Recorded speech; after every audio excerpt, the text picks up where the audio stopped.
ne dépend pas de moi et ça ne dépend pas de vous. Ça dépend de Dieu. Et nous pouvons nous reposer avec l'assurance que Dieu ne permettra jamais que notre héritage soit détruit. Parce que son but, c'est de nous le donner. Et nous pouvons repenser aujourd'hui à des cas de destruction où on a tenté de le détruire.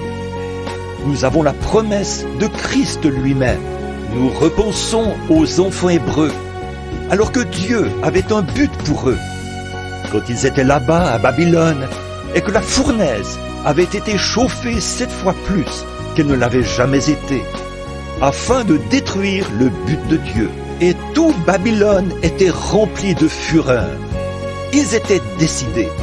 Satan était décidé à détruire le but de Dieu, car il savait que ses enfants allaient être jetés dans la fournaise. Alors, il a fait en sorte qu'au moment de chauffer la fournaise, elle soit chauffée 7 fois plus que d'habitude, afin d'être certain que le programme de Dieu soit détruit. Mais Dieu voulait manifester sa puissance. Alors tout Babylone et tout l'enfer étaient incapables de faire échec à ce but. Non, monsieur. Peu importe s'ils avaient fait chauffer cette fournaise 1 million de fois plus que d'habitude, elle n'aurait jamais détruit le but de Dieu. Dieu voulait montrer qu'il était un Dieu de délivrance, qu'il accorderait sa délivrance à celui qu'il désire délivrer, et que rien ne pouvait faire obstacle à son programme.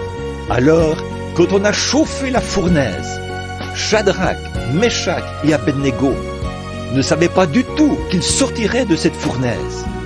En effet, ils ont fait eux-mêmes cette affirmation: notre Dieu peut nous délivrer. Mais quoi qu'il en soit, nous ne nous prosternerons pas devant cette statue. Dieu avait là quelqu'un qui le servirait. Son dessein ne pouvait pas être détruit. Le feu ne peut pas empêcher le plan de Dieu d'atteindre son but. Et oh, que je suis heureux de dire ceci ce matin. Toutes les bombes à hydrogène du monde ne pourront jamais faire échec à la résurrection de son Église.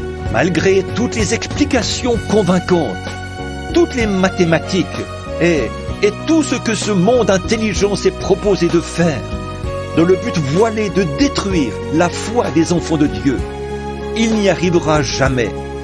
La foi subsistera pour toujours.